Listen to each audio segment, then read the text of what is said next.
Welcome to the Veterans Cafe Podcast, Episode 8.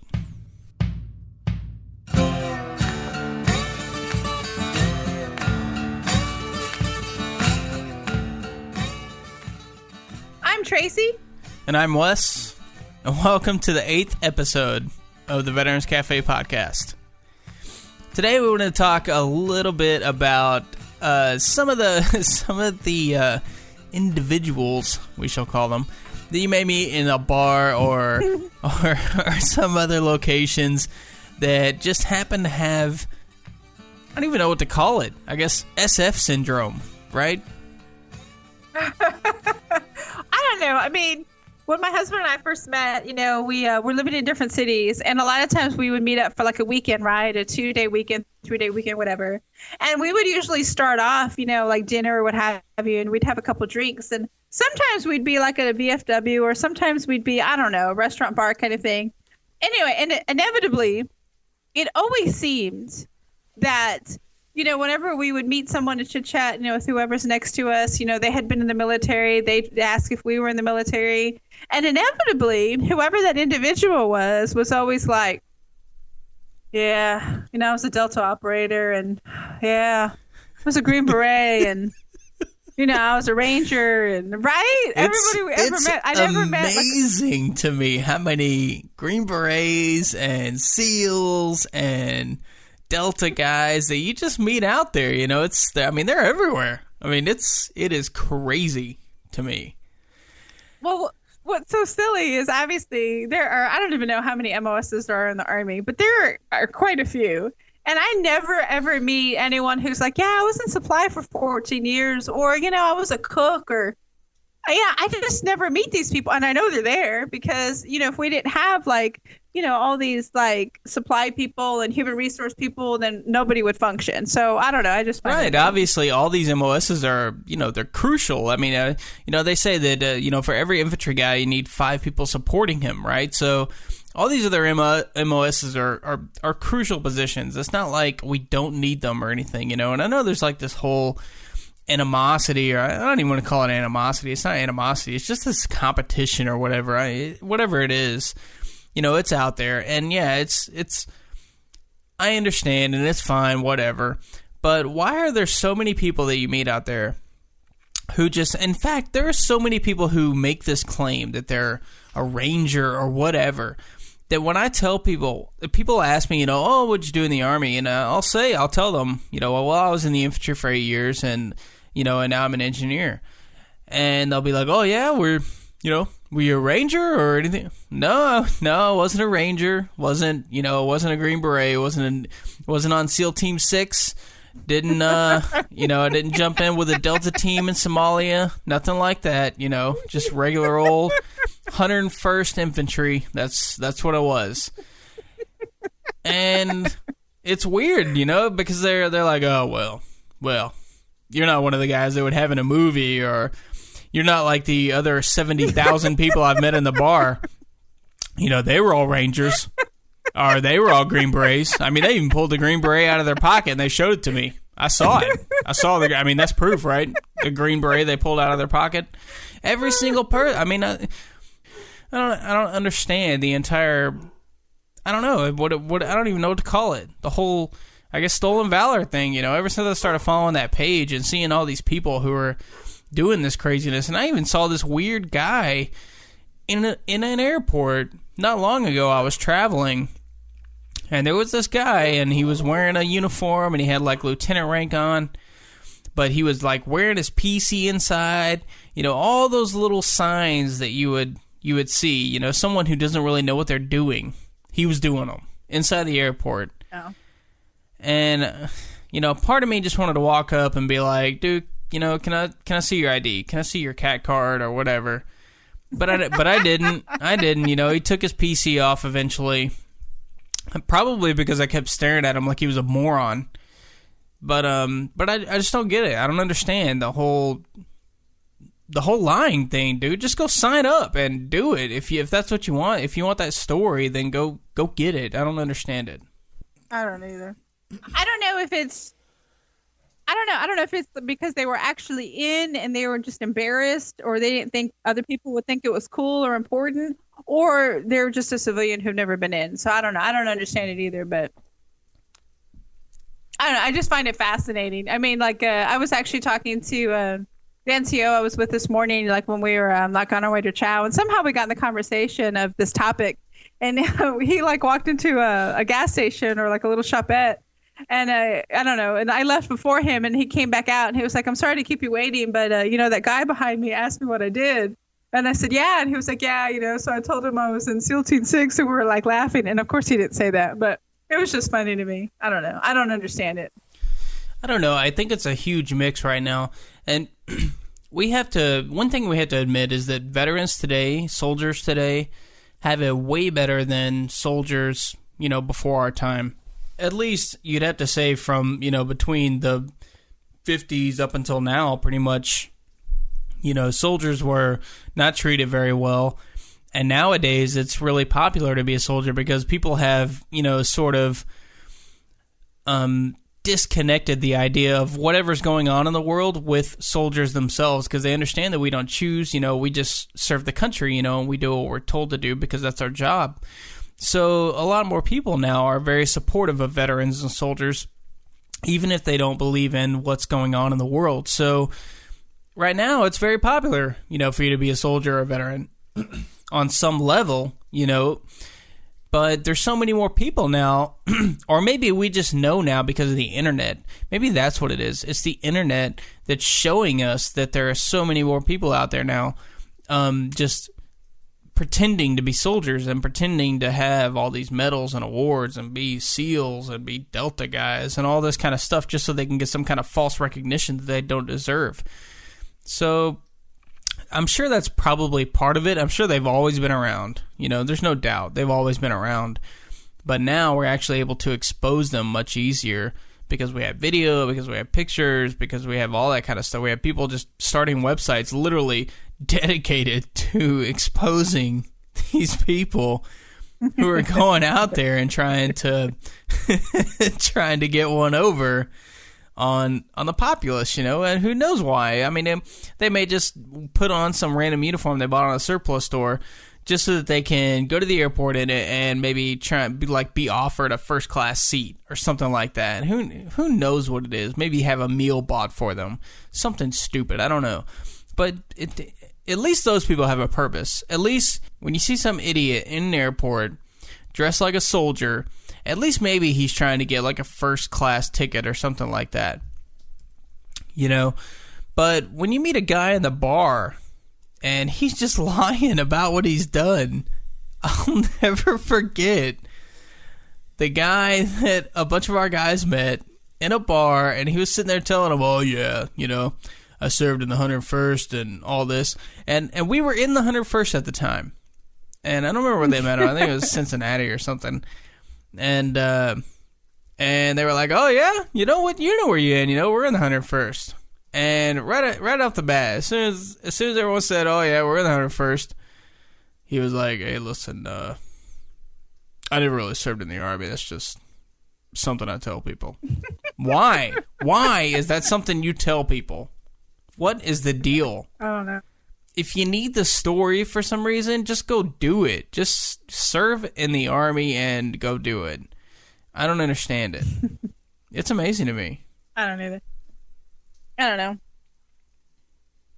I guess just going back to a little how I think we're living in a time where, for the most part, it's favorable to be in the military, and you know, I think it's positive, right? I mean, there's a lot of times where, you know, I don't know, even if I'm walking to Starbucks for something and I happen to be in uniform because it's drill weekend or what have you, and you know, I'll get a pat on the back, and you know, I'm not saying that I wear the uniform to get a pat on the back, but it is a good feeling. And you know, I think that there's been times where, you know, people have bought me a cup of coffee and I'm like, "Oh my God, thank you. You didn't have to do it, but I appreciate it." I don't know. I think part of it has to do with Hollywood and, you know, celebrities, and of course, you know, how could we not talk about American Sniper, and how could we not talk about Chris Kyle, and I don't know, PTSD, and there's just so many things that we could talk about. But I don't know, the Stolen Valor thing, I don't understand it, but I do I am appreciative of those soldiers who legitimately have served in the past. And I think Hollywood is finally portraying soldiers in a real way. I think the movie was amazing. And, Chris Kyle was an actual individual. And, he made mistakes. And gosh, we all make mistakes. And I don't know. I think his accomplishments are something that are admirable. And, I'm glad that there's this attention on snipers specifically and just, the military. I'm glad it's positive. Yeah, and my wife keeps saying Hollywood. She doesn't mean that. She means Clint Eastwood, who is, come on. It's Clint Eastwood. Yeah. Of course he's going to do it right. I know. I don't think I've seen a Clint Eastwood movie that I have not liked. I don't think so. I don't think it's even possible. There was like $1 Million Baby. There's like Gran Torino. I don't know. The man's amazing. I think this was a good movie. I think it was an interesting portrayal of him too. I think Bradley Cooper was incredible. Of course, as a personal trainer, I love how he transformed his body with just that raw strength. I love that. I love powerlifting. And I don't know. It's interesting too because from like a female perspective, I remember leaving the theater with my husband when we saw it. And I was like, they portrayed his wife as like whiny and complaining. I wonder if she was really like that. And I say that because, I feel like if you're going to marry somebody who's like in a special forces kind of, I don't want to say branch, but if you're marrying somebody who's that, I don't know, what's the right word? Isn't that specialized Devoted? In a position? I'm like, well, of course he's always going to be deployed. So I found that fascinating. But the way that they portrayed her, I don't know. I feel like if you're married to somebody like that, your place isn't really to whine or nag. Your place is to support them because, it's not like they want to be away from you all that time. If that makes any sense, I don't know. That's just a female perspective. Well, I don't know. I have to say that I think you also come from you're seeing it from a soldier's perspective as well. Obviously one of the things that I liked about the movie was that it showed, not just everything that went on in Iraq, but it also showed the personal perspective of Chris Kyle, which obviously he was suffering from PTSD on some level, and that was affecting their marriage, And she may have been a bit whiny and everything like that, but, that doesn't mean that they weren't having some kind of issues because of what he was going through. So it's still there. It's just that bees be tripping. That's what it is. I don't know. Then could be, but I don't know. I just don't know. I just think. I was just saying, on a serious note, I think PTSD can be a very serious thing. There's different levels of it, and I know I'm glad that it was addressed somewhat in this movie. And the individual who killed him is actually, I believe his trial is starting this week. So I'm sure he'll be in the news more, which is why I felt like, we might as well mention it because, we're here for veterans. So this is definitely part of being a veteran, I think.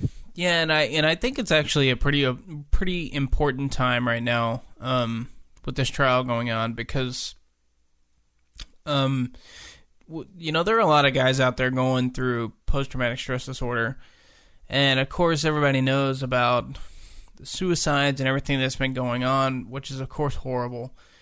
And of course we don't want to see anybody suffer in that way, but I think it should obviously be said that PTSD is no excuse for what this guy did. There are so many resources, and it's, aside from resources, aside from all the whatever hotlines, websites, everything you can mention, all the people you can go talk to, we all serve together. Everybody out there served with someone. It's not like you deployed by yourself and you just went over there and did things by yourself, unless you're that, Navy SEAL guy that's sitting in the bar telling me that you deployed by yourself and you, I don't know, saved America from some, Iranian, whatever, devastating plan or something of destruction. We all serve together, so we all have each other to talk to, if nothing else. And that should be like the first place you go to if you're having some kind of trouble or if you're feeling in some way that you think is not right. The first place you should go to are those guys or those girls that you were there with. They were there with you. They know just as much about what you went through as you do. So if you're feeling that way, you know, reach out to them. Reach out to them. I will never forget the first time I heard about a guy in my old unit that committed suicide. And literally, my old first sergeant got on Facebook, started a Facebook page, and literally did the old-fashioned roll call, and was like, if anyone needs to talk, reach out to someone on this page or something. And so, we're all still in touch because of that. So, get in touch with those guys. Whoever you served with, they know what you went through. They went through it with you. So they're there for you. I guarantee you there is not a soldier in this army that you can't talk to about this who's just going to blow you off. So what's going on with this trial and everything? This guy has no excuse. He committed murder. If he's found guilty because there's actually an overwhelming amount of evidence that shows that he actually committed it, regardless of his mental state, then there's no excuse, in my opinion. You're a soldier. Yeah, everything you've accomplished, everything you've done because you had the mental fortitude to do it. So just losing it all of a sudden is inexcusable to me personally. I agree. And you know what? We were talking earlier about, Stolen Valor and everything like that, and Chris Kyle's story. Speaking of which, I'm sure that most of you guys have heard about old Brian Williams, right? He's the guy that was essentially chosen to replace Tom Brokaw. I mean, come on, Tom Brokaw, these guys like him and like before him, Edward R. Morrow, those kind of guys, they were supposed to be this, I don't know, man, just like this wall of credibility that we have in the news today, who are supposed to bring us this news, and it's solid, and it's everything that we need to believe in to continue the American way of life, and now this guy already has like this stellar reputation, right? As this journalist, he's been through all this stuff, he's reported all these stories, he's been in all these situations, and now we find out he feels the need to lie about it. And now they're saying that it's possible that throughout his entire career, he may have just been making some stuff up. Even like with the whole, I think he was like reporting with Hurricane Katrina, right? And he was one of the ones that was like, oh, I'm seeing bodies floating through the French Quarter, and there wasn't even like a flooding in the French Quarter. That people are like, all this is like starting to come to light. I mean, this is insane right now. It's horrible on one end, and then it's really sad on the other. So I can't believe it still. So what do you think it is? Because there's some speculation. No, I was just saying because there's some speculation that Brian Williams, has like, he painted the war going in a completely different direction than it was really headed based on his lies. So I don't know. It's fascinating and horrible and sad all at the same time. And I don't understand the reason behind it. And I don't know if we will ever understand the reason behind it. But I think it's just one of those things that I feel like as an individual, in 2015, we have access to, so much knowledge at our fingertips. So I think it's definitely worth it to do a lot of research on your own and don't only listen to one source. Seek as many sources as you can. Seek as many sources as you can from, other countries. And it's amazing how much I learned from the BBC personally. But I mean, I don't know. The knowledge is everywhere. And I really think as Americans, we should search for it. If you are going to listen to one source, listen to us. We're the only source you need. So my wife is rarely right, but a few minutes ago she was actually right, and just that all this kind of ties in together with with the whole Stolen Valor thing and everything. It's just amazing to us, and so it's great that we can see some aspect of the way soldiers are looked at in society with, like we were talking about, the whole American Sniper thing and Clint Eastwood and all those guys are at least trying to portray some of the truth, at least what goes on with us in reality, and try to ignore all these, these basically, liars and hypocrites and whatnot. So it's definitely great to see that going on. And once again, I just encourage everyone, when there's a story you like, seek out as many different sources as you can to find out the truth about the story. I just think that's important. Or just your local Veterans Cafe podcast. I'm just kidding. But thanks again for tuning in, listening to our show. We really appreciate it. Again, if you have a moment, take the time, head on over to iTunes, give us a short little review and rate us and let us know what you think. Or if you want, you can just send us an email at themax@vetscafe.com. Find our Facebook page, Veterans Cafe Podcast. Whatever you need to do to just send us a message, let us know what you think, give us some of your ideas, any kind of input, we appreciate it. Again, thanks for tuning in to the 8th episode of the Veterans Cafe Podcast. I'm Wes. I'm Tracy, and thank you for everybody with your patience with this one, because this one was also me in Georgia and my husband in Florida on Skype, so thank you. And we hope that we can definitely bring you another one before my beautiful wife does come home. And we'll talk to you soon again in the next episode of the Vets Cafe Podcast.